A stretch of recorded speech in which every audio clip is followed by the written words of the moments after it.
जब वित्त मंत्री निर्मला सीतारमण संसद में बजट 2026 पेश कर रही थीं, तो कैमरे सिर्फ उन्हीं पर टिके हुए थे। लेकिन ये सच है कि बजट 2026 एक पूरी ए टीम की महीनों की मेहनत का नतीजा है, सिर्फ एक शख्स की नहीं। यही टीम डेटा पॉलिसी और ग्राउंड रियलिटी को जोड़कर इस बजट को तैयार करती है। अब कौन सी है ये टीम और इस टीम में कौन कौन शामिल है, ये सब कुछ आपको इस वीडियो में बताएंगे। हेलो एंड वेलकम, आप देख रहे हैं गुड रिटर्न्स। मैं हूं आपके साथ अर्निमा द्विवेदी।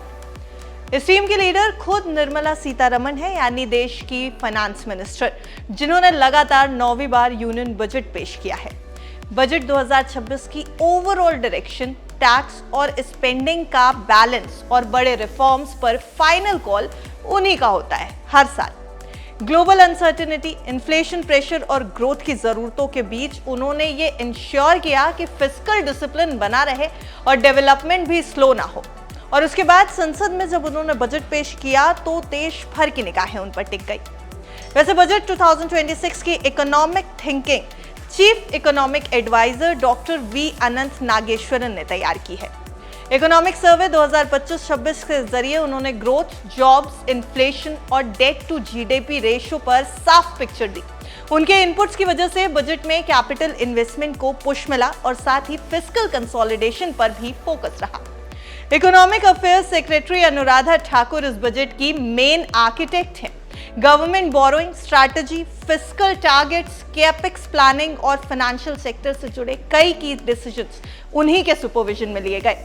उनका रोल यह था कि बजट नंबर्स इन्वेस्टर्स का कॉन्फिडेंस कमजोर ना करे और इकोनॉमी स्टेबल रहे। अब बात थोड़ी टैक्स की करते हैं। टैक्स से जुड़े सारे बड़े proposals revenue secretary Arvind Shrivastava की टीम ने तैयार किए हैं। Income tax, corporate tax, GST और कस्टम्स ड्यूटी में बदलाव से पहले रेवेन्यू इंपैक्ट और कंप्लायंस पर डिटेल्ड वर्क किया गया। बजट 2026 में टैक्स सिस्टम को सिंपल बनाने और रेवेन्यू बढ़ाने की स्ट्रैटेजी इसी डिपार्टमेंट से आई है। गवर्नमेंट स्पेंडिंग की बात करेंगे तो इसकी पूरी प्लानिंग एक्सपेंडिचर सेक्रेटरी वी वुलनमांग ने संभाली है।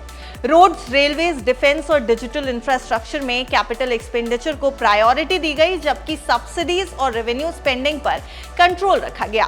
गोल यही था कि हर रुपया प्रोडक्टिव सेक्टर में जाए। अब डिसइन्वेस्टमेंट पर आइए और उसके साथ ही एसेट मोनेटाइजेशन को समझिए, जिसकी स्ट्रैटेजी डीआईपीएम सेक्रेटरी अरुणेश चावला ने तैयार की है।